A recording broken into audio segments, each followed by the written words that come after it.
Hey guys, welcome to the second video of my adulting journal series. So I want to start today's video by asking you this one question. Have you guys ever had similar experiences like this? So a few weeks ago, I was folding my laundry with Netflix show playing on my iPad, of course. And when I was like halfway through it, I got a text from a friend. So I thought like, oh, I would just like send her a text real quick and then get back to the laundry folding. So I picked up my phone, but before I knew it, I was like mindlessly scrolling through the YouTube Shorts videos. And like, it was so bizarre because I didn't even remember I opened that app, you know? Anyway, I began folding again, and then I noticed that my bookshelf was a mess, so I went off to sort it out. And then while I was organizing it, I saw some of my old favorite books, like, for example, House Moving Castle. And you guys, when you see those old favorites, like, you can't resist flipping through a few pages. So I did. And then I was suddenly in the mood to play the OST on the piano. And guess what? I ended up playing the piano for half an hour. So when I realized that I got carried away once again from my laundry, I was so shocked at how crappy my attention span had become.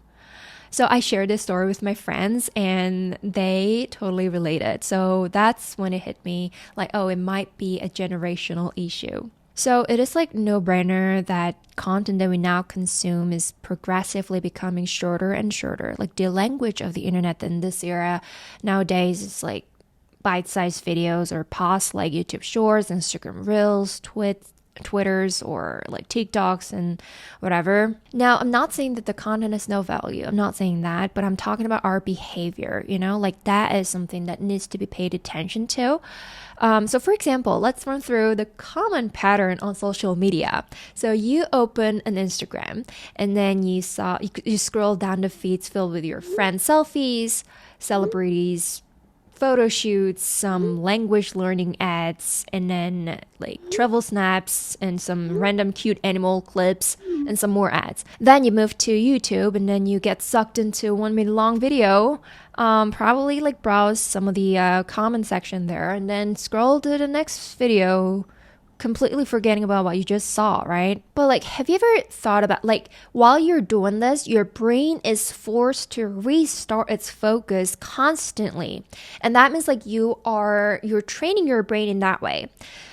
So I know like this idea of people having short attention spans is nothing new. I know that. But what I had realized is that even I had trained my brain to only being able to process some like bite-sized information, you know, like my brain muscles were being trained to be activated only for short durations. And it's not just videos, you know, literally everything is in short form. Like it's short captions, short inspirational quotes, like 3-line summary for 15-minute long videos, short stories condensed to 10 pages on Instagram and whatnot. So literally like the entire social ecosystem these days thrives on the short form content. So there may be a lot of reasons for it, but one thing for sure that I think is the social pressure to make us consume things like quickly and to see other people who don't follow this trend as some kind of like losers. And then like my hot take, I think you shouldn't really think what other people like you just shouldn't really care what other people think here, you know, like I personally think we have to push back against this trend to safeguard our focus. Otherwise our attention spans are just gonna get like shorter and shorter in no time.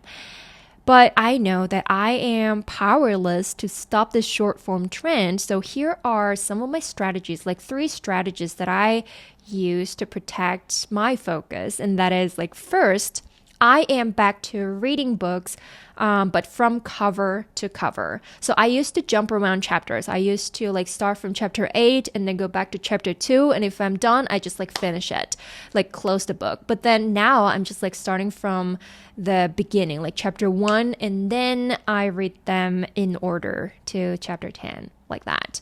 Like similarly, second is like if I start watching a YouTube video, I try not to skip ahead. I try not to fast forward or speed up or switch to another video so that I can focus on one lengthy content like books or these videos. And last but not least, I try to avoid algorithm-driven feeds that show a bunch of random stuff that I didn't even know existed, I would rather deliberately search for the content like the way we used to do in pre-digital era, where like we find something because we need it, not because it popped up from like out of nowhere. So yeah, these are the 3 things that I came up with to protect my focus. And if you guys are struggling with the same issue, like give these tips a shot, a try. And then if you guys have your own tips, please do share in the comment section, and that would really help everybody else. So yes, this is going to be the end of today's video. Thank you guys so much for watching, and I'll see you guys in the next video. Bye bye!